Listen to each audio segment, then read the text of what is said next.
And the other development is that we can now design these interventions on computers in many cases, and we can simulate them on increasingly sophisticated biological simulators. Now, all of these things are in an early stage of development. But now that this type of development, and this is the basis of biotechnology and nanotechnology, is an information technology, it will grow at an exponential rate, roughly doubling in power every year. That means that these technologies will be 1,000 times more powerful in a decade, 1,000,000 times more powerful in 20 years. And the progress will be a lot faster than people think it will be, because they're looking to the past as a guidance for what progress will be. But the past is not, health and medicine was not an information technology. It progressed at a linear pace. And exponential progress is very surprising. When I was a student at MIT, we all shared one computer. It took up a whole building. The computer on your cell phone today is 1,000,000 times smaller, 1,000,000 times cheaper, and 1,000 times more powerful. So that's not the future. That's the past. That's a billion-fold increase in price performance that we've seen since I was a student, which was a few years ago. And we're going to do it again. The rate of progress is actually a double exponential. It's a slow second level of exponential growth. So we'll make another billion-fold increase in price performance and computation, as powerful and as influential as computers are already in the next 25 years. And what used to fit in a building now fits in your pocket. What fits in your pocket today will fit in a blood cell at that rate in 25 years. And so the experiments that are being discussed at this conference are very exciting in terms of what can be done today. So take what we can do today. There's already a wide variety of experiments in vitro and some in animals. One scientist cured type 1 diabetes with a blood cell-sized device that's nano-engineered with 7-nanometer pores that protects pancreatic islet cells. So the pores are too small for the macrophages to get in and destroy it, because type 1 diabetes is an autoimmune disorder. But they're big enough for the insulin to get out and for the nutrients to get in to feed the cell. And this is actually cured type 1 diabetes in test animals. They are gearing up for human trials on something comparable. At MIT, they have a blood cell-sized device that can detect cancer cells based on the antigens on their surface, although I think actually they're targeting the wrong antigens, but the principle is good, and then destroys the cell. So these are early experiments. Or take a computer that you can put in your brain today. It's not blood cell size yet, it's pea size. But it can replace some of the functionality of the neurons destroyed by Parkinson's disease. And the latest generation of this pea-sized neural implant, which is an FDA-approved therapy, allows you to download new software to the computer inside your brain from outside the patient. So take what we can do today and apply 100,000-fold shrinking in size over the next 25 years based on my models. But if we were to take this conference, which is probably ahead of the curve, probably not typical of the average, but it would be even faster. But just take my models. They'll be 100,000 times smaller, a billion times greater in price performance in 25 years, and you get some idea of what will be feasible. And I've always used my models primarily to time my own technology projects. So I'll show you one example of that. This is one of my first inventions, a reading machine for the blind. It was the first CCD flatbed scanner, Omnifont OCR and text-to-speech synthesis, and it could read out loud to the blind. You can't see the scale, but it's about the size of a washing machine, and it was quite expensive. So in 2000, and so they got smaller over the years. I've stayed involved with this field for 35 years. And in 2002, it was a device that sat on your desk. So it wasn't exactly portable, but it wasn't as cumbersome as this. And since I gave presentations at technology disabilities conferences, I would make the prediction someday a blind person will be able to take a device out of their pocket and just snap a picture and read the print as they go through the day and not have to bring it back to their desk, which would include material you can't bring back to your desk, like a sign on a wall, the bank ATM display. You can bring the menu from a restaurant back to your desk, but you'd rather read it in the restaurant. And so in 2002, Dr. Maurer, the president of the National Federation of the Blind, who had worked with me on this device, said, well, Ray, you've been making this prediction for many years now. When is this going to be feasible? And I said, well, according to our models of cell phone technology, portable digital cameras, portable computing, we'll have the requisite computation and photo resolution and a digital camera available in 6 years, in 2008, second quarter to be exact. And so he said, okay, how long will it take to develop the software? And I said, well, we have to do more than just put the optical character recognition and text-to-speech synthesis and compress that into the platform size of a mobile phone. We also need a new layer of software because as a blind person holds the device, there's going to be 3 different levels of rotation and tilt that we have to correct for. There'll be curved images. There's uneven illumination. You don't have to control the illumination of a scanner. There's poor quality optics. I mentioned 8 vagaries of images captured with a portable device. And we said, okay, I understand. How long will that take? And I said, 6 years. So he said, okay, let's get started. So we started in 2002, right on schedule, spring of 2008. Phones powerful enough to actually support this application became available, although we had been working on it already for 6 years. A little bit to my surprise, the software got done on time, and we introduced this product.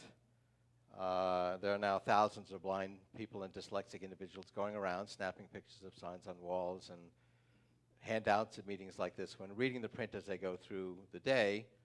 And there are other companies now that have noticed, hey, cell phones can do this. They're starting to develop it, but they'll miss the window of opportunity. So that's really important for any kind of project. I don't think I need to give that advice to this group, but it's really important to anticipate where technology will be and plan your project for the world that will exist when you finish the project, not the world that will exist when you start the project. So I'll give you a little demonstration of this. This is a lot more powerful than the reading machine I showed you. It reads 16 different languages. Hello, I'm the K-Reader It Mobile. can translate from one language to another. We just, actually a few days ago, won the first prize from Nokia for the best Nokia application of technology for their phones. Settings loaded. And we're talking to them about doing this for travelers.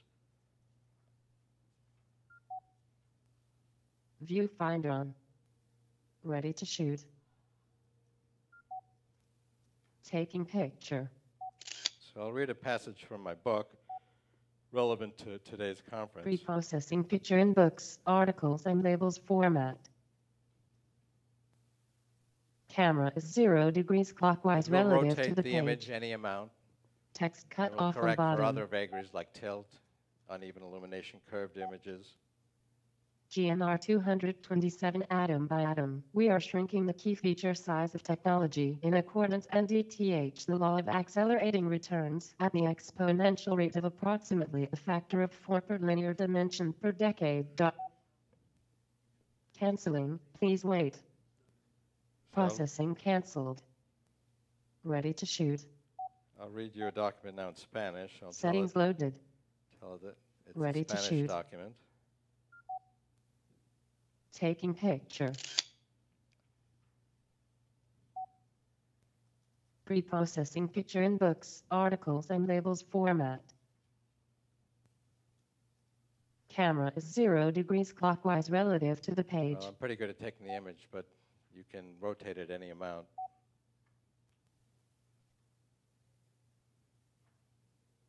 Singularidad tecnológica de Wikipedia, la enciclopedia libre. En futurología, la singularidad tecnológica, algunas veces llamada simplemente la singularidad, es...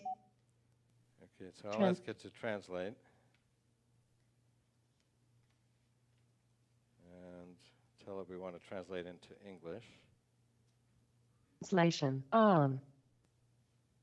Technological singularity from Wikipedia, the free encyclopedia. In futurology, the technological singularity, sometimes called simply the singularity, is a future event in which it is predicted that technological progress and societal change accelerate due to the development of superhuman intelligence. So Canceling, please wait. that's it. Processing canceled. Viewfinder off.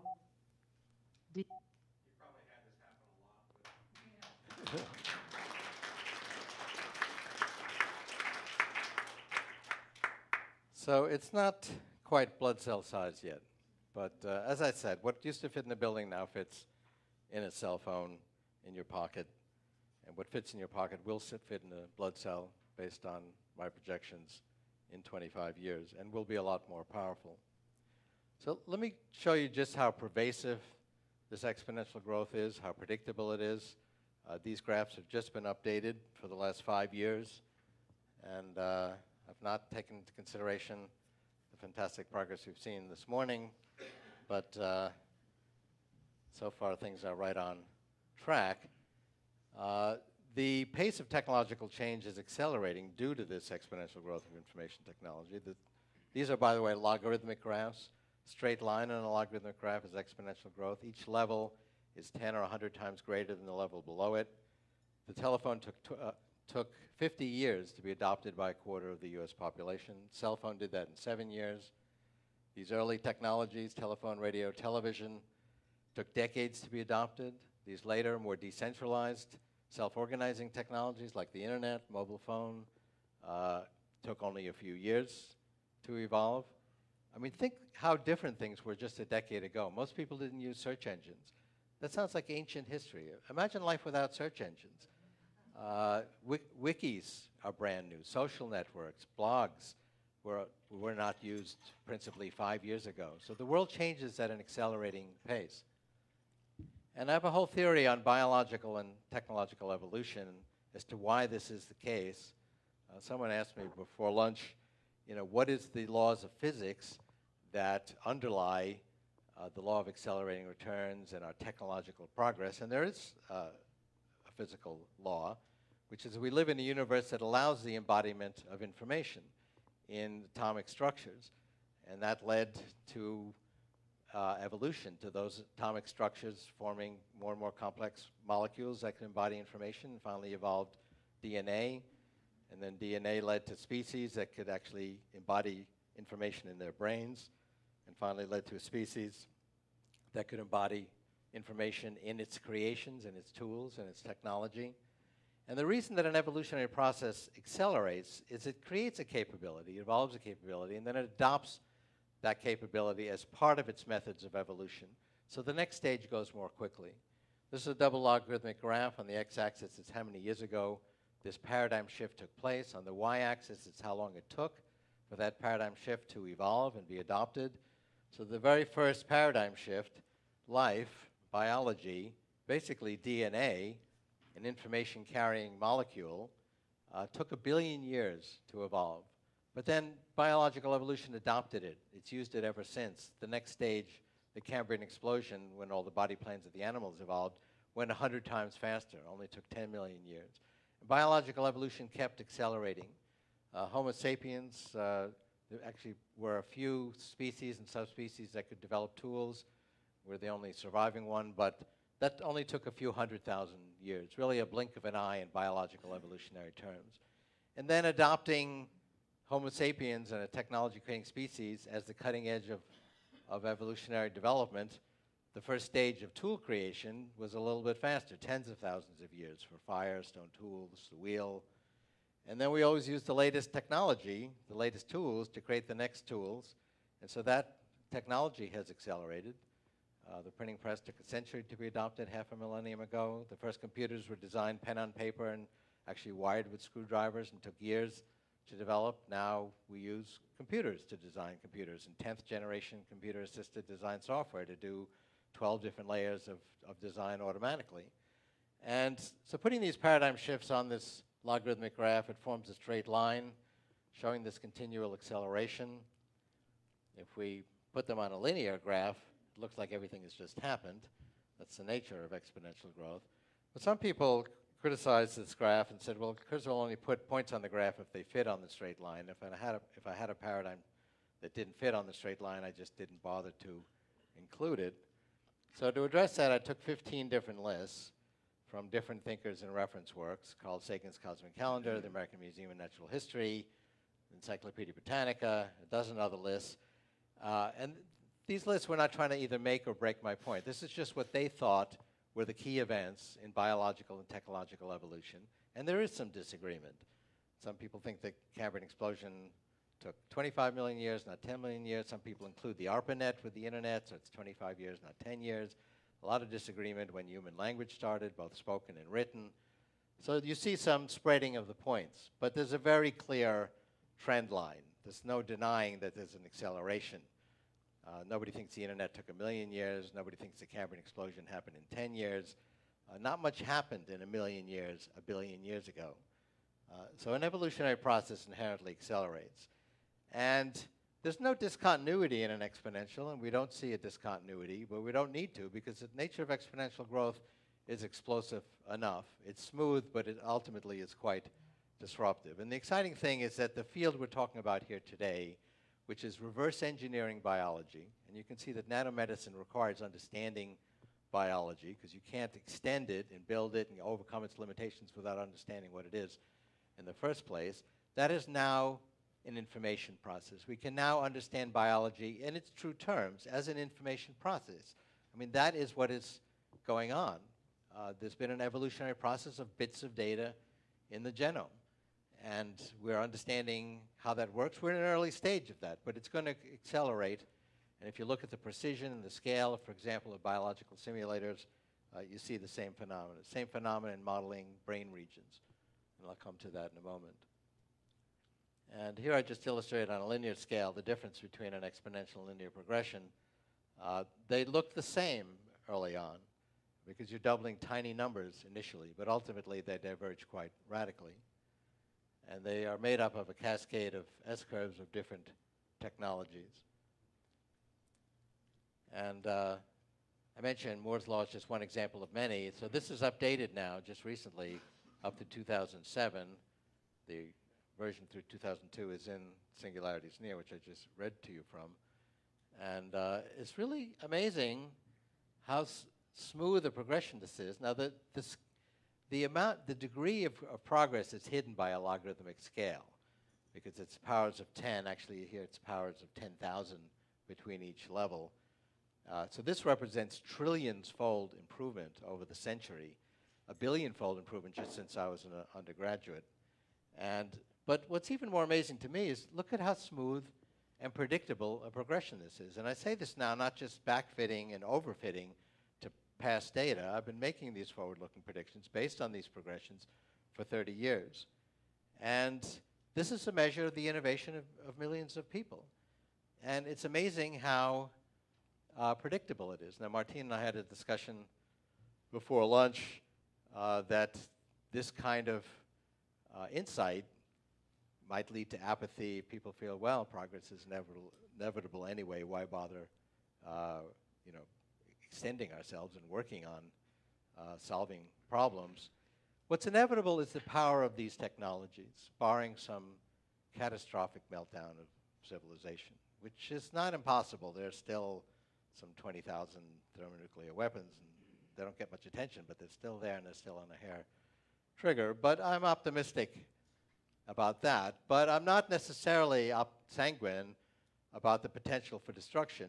We didn't have a catastrophic meltdown of civilization in the 20th century, but we did have 180 million people die in the wars of the 20th century.